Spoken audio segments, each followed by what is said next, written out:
पंढरपुरातील शान पान शॉपवर छापा, 10,000हून अधिक किमतीचा मुद्देमाल जप्त, अन्न व औषध अधिकाऱ्यांनी केली कारवाई. पंढरपूर शहरातील मारुती मंदिराजवळील एका पान शॉपवर छापा टाकून 10,000 रुपयांपेक्षा जास्त किमतीचा मुद्देमाल जप्त करण्यात आल्याची घटना पंढरपूर शहरात बुधवारी 1:15 वाजण्याच्या सुमारास घडली. सदर शॉपमधील निसार अब्दुल देवळे याच्यावर अन्न व औषध प्रशासनाच्या कायद्याचं उल्लंघन केल्याबाबतचा अन्न व औषध प्रशासनाचे अधिकारी चनवीर राजशेखर स्वामी यांनी पंढरपूर शहर पोलीस ठाण्यात दाखल केला. पंढरपूर शहरात तंबाखूजन्य पदार्थांची विक्री जोरात होते. यात गुटखा, सुगंधित तंबाखू आणि मावा यांची जोरदार उलाढाल होते. पंढरपूर शहरातील तांबड्या मारुती जवळील शान पान शॉपवर बुधवारी 29 एप्रिल रोजी 1:15 सुमारास अन्न सुरक्षा अधिकारी CR स्वामी यांनी अचानक छापा टाकला.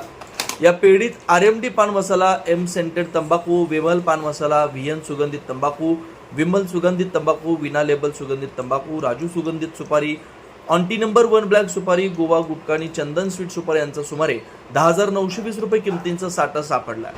या शॉपवरील इस्मास त्याची ओळख विचारली असता त्यानं आपलं नाव निसार अब्दुल देवळे असल्याचं सांगितलं. शान पान शॉपमधील हे सर्व प्रतिबंधित पदार्थ जप्त करण्यात आलेत. अन्न सुरक्षा अधिकारी स्वामी यांनी याबाबत पंढरपूर शहर पोलीस ठाण्यात गुन्हा दाखल केलाय. शान पान शॉपचा मालक कोण, त्याच्याकडून कुठून हे पदार्थ येत होते, त्याचा तपास करण्यात यावा असं सांगून निसार अब्दुल देवळे यांच्यावर भारतीय न्यायसंहिता 2023च्या कलम 223, 274, 275, 123 अन्वये गुन्हा दाखल करण्यात आला.